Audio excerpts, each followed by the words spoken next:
turabasuhuje bakunzi bacu baherereye hirya no hino mu gihugu ndetse nabo hanze ntago tubibagiwe. Uyu munsi twabateguriye urutonde rw'abasore 10 b'abastari hano mu Rwanda babashije guca agahigo ko gushaka abagore beza hano mu gihugu imbere. Ntago tubatindira rero, ku mwanya wa 10 turahasanga uwo bita Dr. Tom Close na madamu we niyo nshuti Ange. Tudatinze rero, ku mwanya wa 9 twahasanze uwo bita Mico the Best na madamu we witwa Clarisse. Mwanya wa 8 turahasanga umusore bita Prince Kid na madamu we Miss Elisa.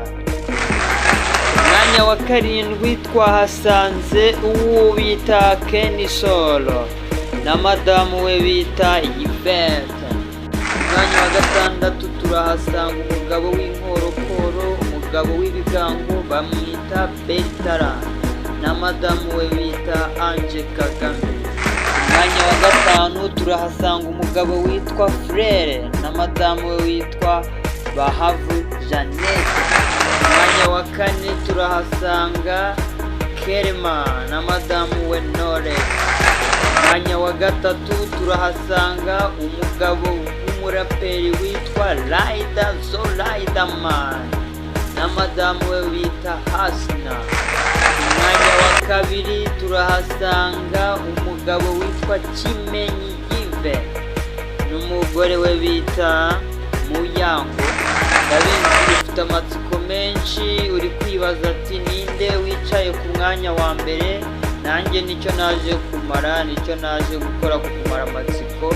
Umwanya wa mbere, intebe y'imbere yicayeho umugabo umeze neza cyane yitwa The Ben Tiger, ari kumwe n'umugore we Kamera. Ngayo nguko ngurwo urutonde rwacu rw'abasore 10 bihaye baryamiye abandi hano mu gihugu. Ikiganiro cyacu cyangwa se ibyegeranyo byacu cyangwa se utuntu n'utundi nakagaruka. Kanda subscribe n'inzogera kuri channel yacu kugira ngo ujye ugenda ukurikirana ibiganiro cyangwa se inkuru cyangwa se ibyegeranyo tukugezaho. Je wumvaga muri aka kanya nitwa Gatuza Kameni Nosho, cyuma cyasagutse ku ndege aka Isorori.